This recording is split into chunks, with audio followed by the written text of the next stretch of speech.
This is about a 5-minute video that's going to show you how to make bread from scratch. You're going to start with 1.5 cups of warm water, and then you're going to add your active yeast to the water. And if the yeast is bubbling up, then that means it is fresh and can be used. Then you're going to add about 3 cups of flour. Mix that together. You're going to do a lot of mixing in this recipe, but mix that together until you see these clumps. Then you're going to add your salt, which is about a teaspoon of salt, and a little bit of sweetener. I use maple syrup instead of sugar. You can use sugar. And then you're going to add a little bit more flour. Then go ahead and add your flour to a surface so that you can roll out your dough and smooth it out just a little bit so that you can place it to the side and let it rise. But here you'll see the texture of the dough at this point. It's very sticky. Add it to the flour and you're going to roll out the dough. You don't have to do a lot of kneading or anything. The goal here is just to get it from being so sticky. And go ahead and roll it around in the flour. And here I'm doing more and more, rolling it around just so we can get it from being so sticky.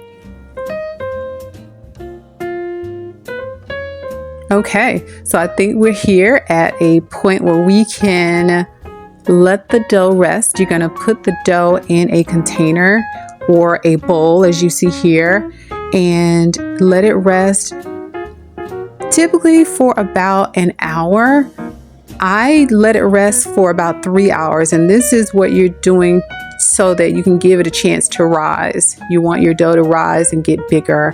And I covered it, and this is after 1 hour. So you can see that it rose just a little bit. Then here it is after 3 hours. You can leave it as long as you like. I'd say up to 3 hours is about the longest you want to go.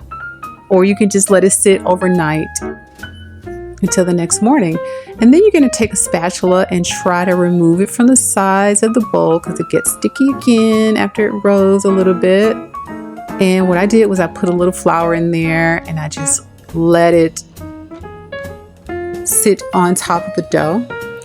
And here I'm adding flour again so that I can knead the dough just a little bit to form the bread.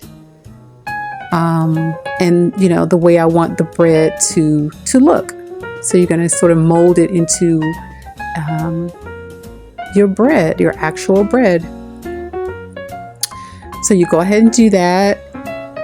And what you want to do is just kind of keep flipping it over until you get the shape that you want into your loaf of bread.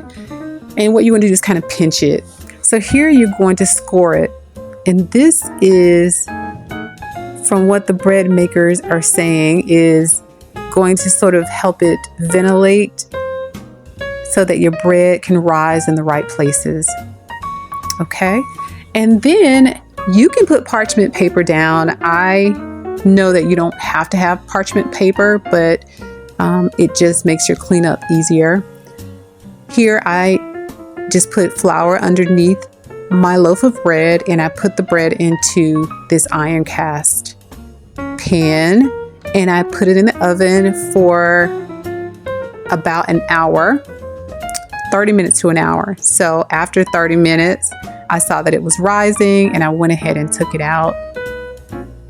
And here is the result of baking my own bread from scratch. All you need are those ingredients.